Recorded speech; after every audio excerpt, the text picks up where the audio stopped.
it's... Don't they? It's a way of getting their head to meetings.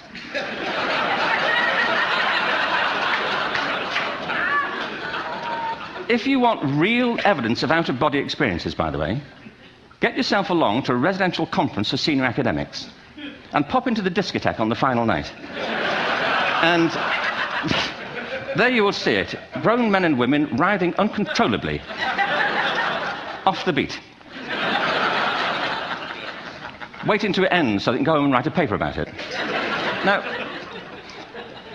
our education system is predicated on the idea of academic ability.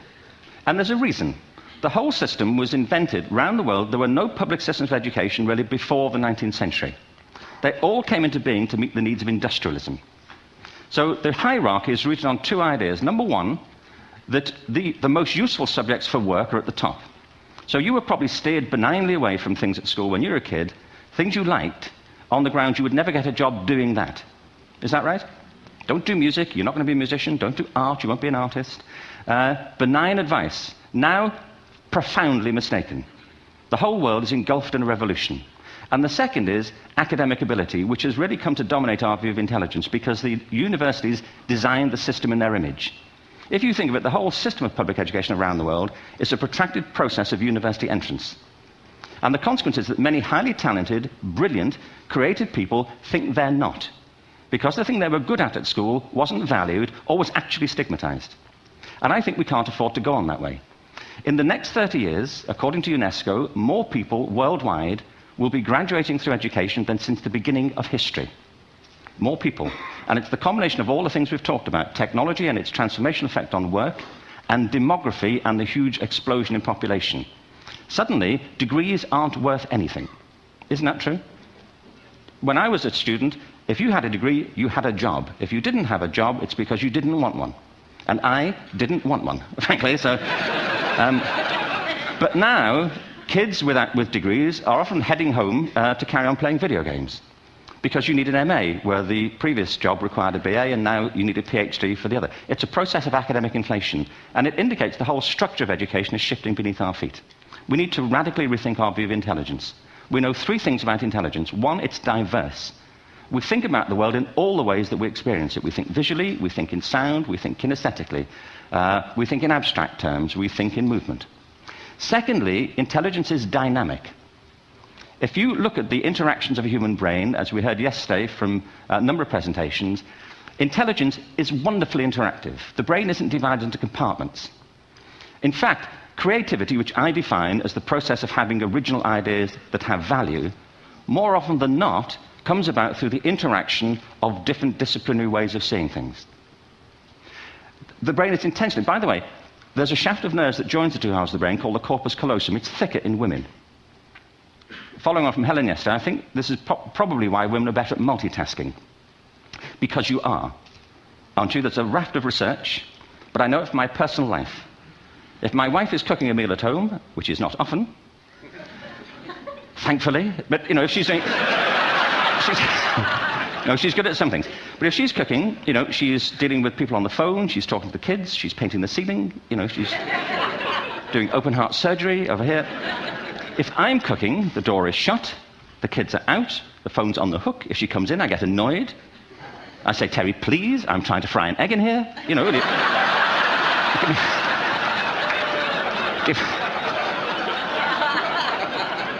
Give me a break. Actually, do you know that old philosophical thing? If a tree falls in a forest and nobody hears it, did it happen? Remember that old chestnut? I saw a great T-shirt, really, recently, which said, if a man speaks his mind in a forest and no woman hears him, is he still wrong?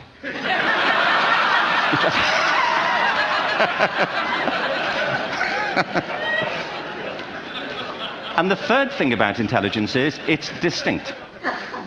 I'm doing a new book at the moment called Epiphany, which is based on a series of interviews with people about how they discovered their talent. I'm fascinated by how people got to be there. It's really prompted by a conversation I had with a wonderful woman who most people have never heard of. She's called Gillian Lynn. Have you heard of her? Some have. She's a choreographer, and everybody knows her work. She did Cats and Phantom of the Opera. She's wonderful. I used to be on the board of the Royal Ballet in England, as you can see. And Anyway, Jill and I had lunch one day. I said, how'd you get to be a dancer? And she said it was interesting. When she was at school, she was really hopeless. And the school in the 30s wrote to her parents and said, we think Gillian has a learning disorder. She couldn't concentrate, she was fidgeting. I think now they'd say she had ADHD. Wouldn't you? But this was the 1930s, and ADHD hadn't been invented, at this point, so it wasn't an available condition. People weren't aware they could have that. Anyway, she went to see this specialist. So this oak-panelled room, and she was there with her mother, and she was led and sat on this chair at the end, and she sat on her hands for 20 minutes while this man talked to her mother about all the problems Gillian was having at school.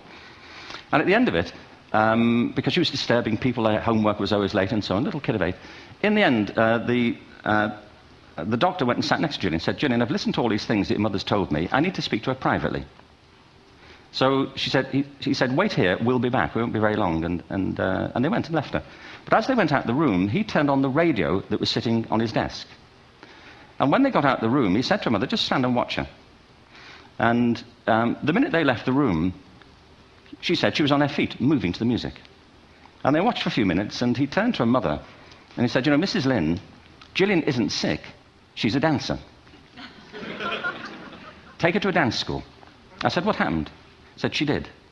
I can't tell you how wonderful it was. We walked in this room, and it was full of people like me. People who couldn't sit still. People who had to move to think. Who had to move to think.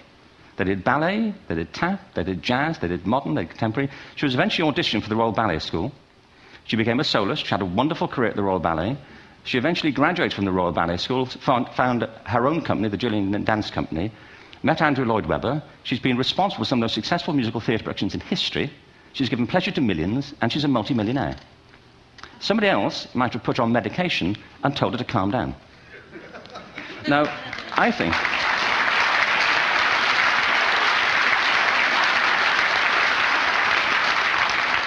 What I think it comes to is this. Al Gore spoke the other night about ecology and the revolution that was triggered by Rachel Carson. I believe our only hope for the future is to adopt a new conception of human ecology, one in which we start to reconstitute our conception of the richness of human capacity. Our education system has mined our minds in the way that we strip mine the earth for a particular commodity, and for the future it won't serve us. We have to rethink the fundamental principles on which we're educating our children.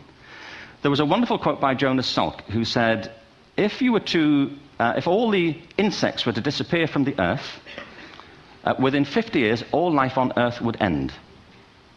If all human beings disappeared from the earth, within 50 years, all forms of life would flourish. And he's right.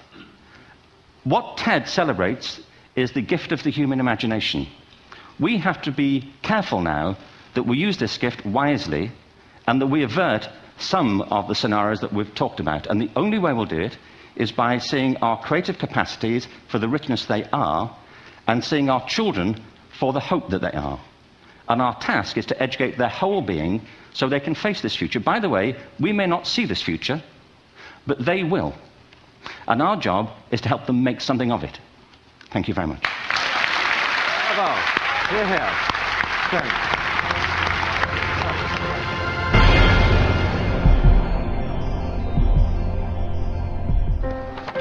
What if great ideas weren't cherished? What if they carried no importance? Or held no value?